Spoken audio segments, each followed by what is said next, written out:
भगवी उपर्ण अंगावर चढवलेले हे सगळे तुम्हाला कदाचित सेना भाजपाचे उमेदवार वाटतील। खरे तर हे त्यांच्यातलेच आहेत, पण सध्या त्यांच्यात नाहीत। हे आहेत उज्ज्वल केसकर यांच्या पुणे जनहित आघाडीचे उमेदवार। केसकर हे खरे भाजपाचे कोथरूड भागातले नगरसेवक, पण 2000 साली केसकरांनी विधानसभा निवडणुकीत बंडखोरी केली आणि पक्षाने त्यांना निलंबित केलं।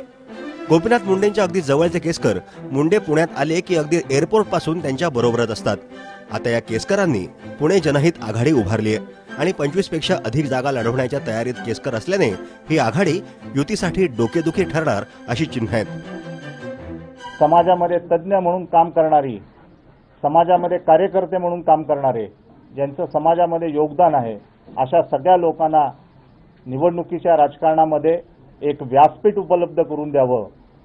कारण का माननीय अण्णा हजारेंच्या आंदोलनानंतर समाजामध्ये एका मोठ्या वर्गाला असं वाटलं की आपणही आता काहीतरी सक्रिय सहभाग केला पाहिजे। त्याला एक वाट करून देण्यासाठी या पुणे जनहित आघाडीची मी स्थापना केली। पुणे जनहित आघाडीने आज आपला जाहीरनामा प्रकाशित केला।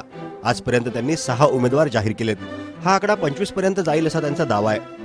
सुशिक्षित उमेदवार देण्याचा प्रयत्न करणाऱ्या या आघाडीने व्यवसायाने आर्किटेक्ट, IT प्रोफेशनल असलेल्या महिलांना उमेदवारी दिली आहे।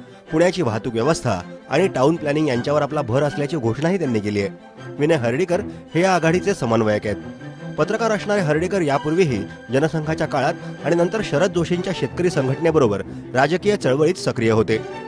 पुण्यामध्ये ही पुणे जनहित आघाडी आणि पुणे नागरिक संघटना असे 2 नागरी उपक्रम या निवडणुकीमध्ये उतरलेले आहेत। मधल्या 20 वर्षात मुख्यतः राजकीय पक्षांची सत्ता राहिली।